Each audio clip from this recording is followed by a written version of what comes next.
Assalamualaikum warahmatullahi wabarakatuh.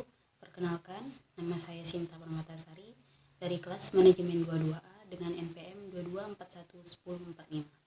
Saya di sini akan membahas materi mengenai penarikan sumber daya manusia. Yang pertama ada pengertian penarikan sumber daya manusia. Proses mendapatkan sejumlah calon tenaga kerja yang qualified untuk jabatan atau pekerjaan utama atau produk lini dan penunjangan di lingkungan suatu organisasi atau perusahaan. Suatu proses pencaharian dan pemikiran para calon tenaga kerja atau pegawai yang mampu bekerja di dalam suatu organisasi. Jadi intinya perekrutan ialah usaha mencari dan menarik tenaga kerja agar melamar lowongan pekerjaan yang ada pada suatu perusahaan.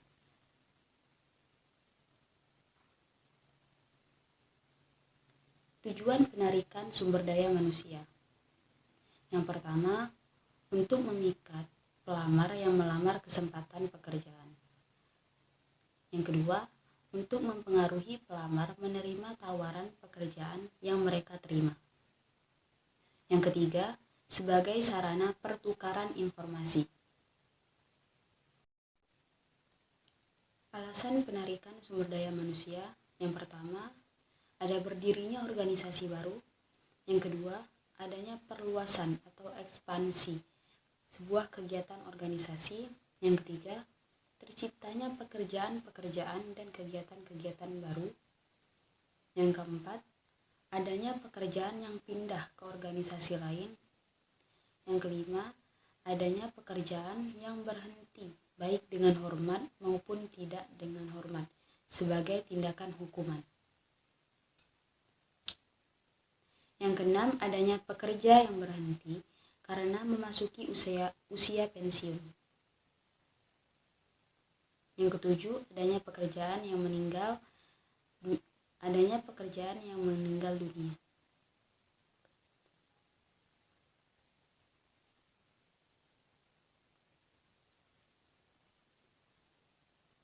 Proses perekrutan karyawan yang baik adalah: yang pertama, ada penentuan dasar perekrutan. Yang kedua, ada penentuan sumber-sumber perekrutan. Dan yang ketiga, ada metode-metode perekrutan. Penentuan dasar perekrutan. Dasar perekrutan calon karyawan harus terlebih dahulu ditetapkan agar para pelamar yang memasuki lamarannya sesuai dengan pekerjaan atau jabatan yang akan dijabatnya. Dasar perekrutan harus berpedoman pada spesifikasi pekerjaan yang telah ditentukan untuk menjabat jabatan tersebut.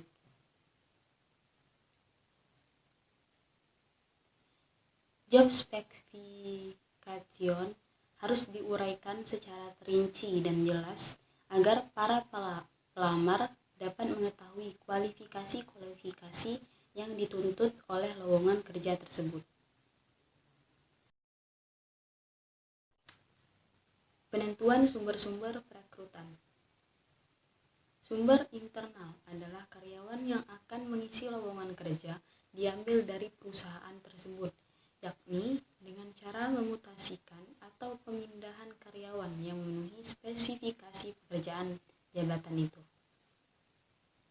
Sumber eksternal adalah karyawan yang akan mengisi jabatan yang lowong dilakukan perekrutan dari sumber-sumber tenaga kerja di luar perusahaan, yaitu seperti kantor penetapan tenaga kerja, lembaga-lembaga pendidikan, referensi karyawan atau rekanan,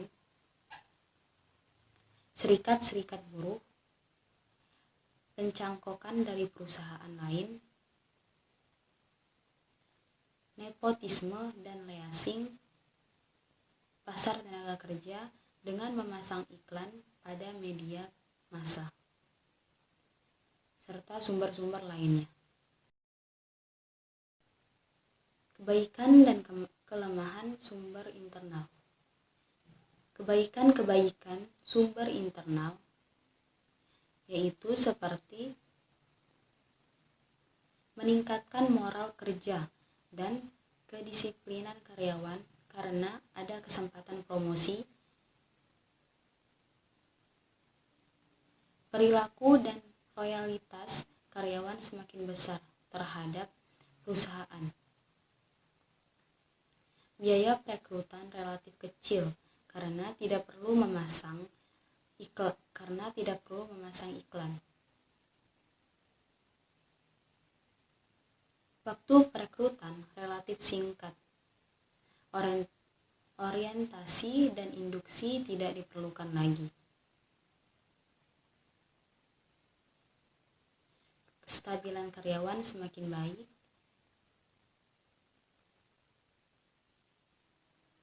Kelemahan-kelemahan sumber internal.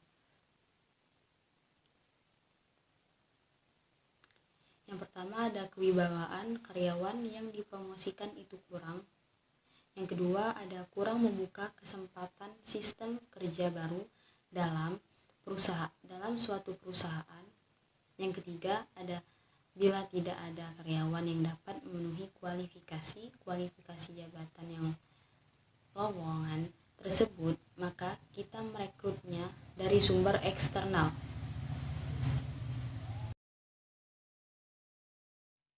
Kebaikan sumber eksternal. A. Kewibawaan pejabat relatif baik. B.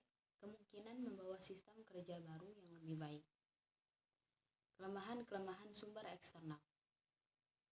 Yang pertama ada prestasi karyawan lama cenderung turun karena tidak ada kesempatan untuk promosi. Yang kedua ada biaya perekrutan besar karena iklan dan seleksi. Yang ketiga ada waktu perekrutan relatif lama. Yang keempat ada orientasi dan induksi harus dilakukan. Yang kelima ada turnover cenderung akan meningkat. Yang keenam ada perilaku dan loyalitasnya belum diketahui. Metode perekrutan. Metode perekrutan akan berpengaruh besar terhadap banyaknya lamaran yang masuk ke dalam perusahaan. Metode perekrutan calon karyawan baru dibagi menjadi dua macam, yaitu metode tertutup dan metode terbuka. Metode tertutup yaitu di mana perekrutan itu hanya diinformasikan kepada para karyawan atau orang-orang tertentu saja. Akibatnya, lamaran yang masuk menjadi relatif sedikit, sehingga kesempatan untuk mendapatkan karyawan yang baik akan semakin sulit.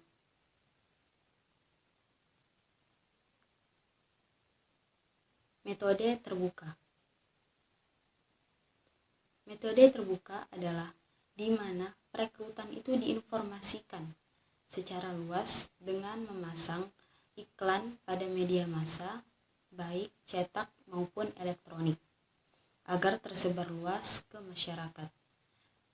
Dengan metode terbuka ini, diharapkan banyak lamaran yang akan masuk sehingga kesempatan untuk mendapatkan karyawan yang kualifikasi menjadi lebih besar.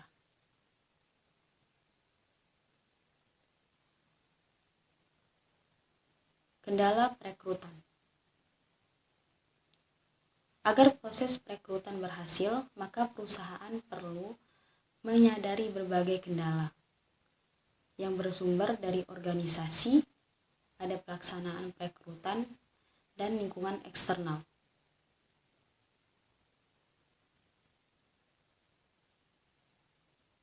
Kendala-kendala yang dihadapi setiap perusahaan tidak sama, tetapi pada umumnya kendala-kendala itu adalah yang pertama kebijaksanaan organisasi. Yang kedua ada kebijaksanaan kompensasi dan kesejahteraan. Dan yang ketiga ada kebijaksanaan promosi.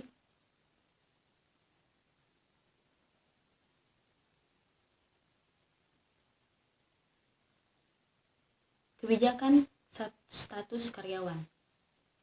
Yang pertama ada kebijaksanaan sumber tenaga kerja. Yang ketiga ada persyaratan jabatan. Yang keempat ada metode pelaksanaan perekrutan. Yang kelima ada kondisi pasar tenaga kerja. Yang keenam ada soliditas perusahaan. Kesimpulan, rekrutmen termasuk fungsi-fungsi manajemen sumber daya manusia yang mempunyai peranan strategis dalam mempersiapkan dan menyediakan sumber daya manusia yang sesuai dengan kebutuhan pekerjaan, sebagaimana ditetapkan dalam analisis pekerjaan, khususnya deskripsi dan spesifikasi. Kegiatan tersebut didahului oleh kegiatan analisis pekerjaan dan perencanaan sumber daya manusia. Penataan rekrutmen yang lebih baik juga mempunyai dampak yang besar terhadap pelaksanaan fungsi-fungsi sumber daya manusia lainnya, seperti orientasi dan penempatan, latihan dan pengembangan, perencanaan dan pengembangan karir, evaluasi kinerja, kompensasi, pelaksanaan. Fungsi rekrutmen sepenuhnya adalah penanggung-jawaban dari Departemen Sumber Daya Manusia dalam suatu perusahaan secara manajerial. Artinya, tidaklah semua kegiatan rekrutmen dilaksanakan oleh setiap karyawan, baik secara sendiri maupun yang tergabung dalam perusahaan, seperti recruiter, pelaksanaan berbagai tes yang belum tentu dimiliki oleh suatu perusahaan. Sekian, terima kasih. Saya akhiri. Wassalamualaikum warahmatullahi wabarakatuh.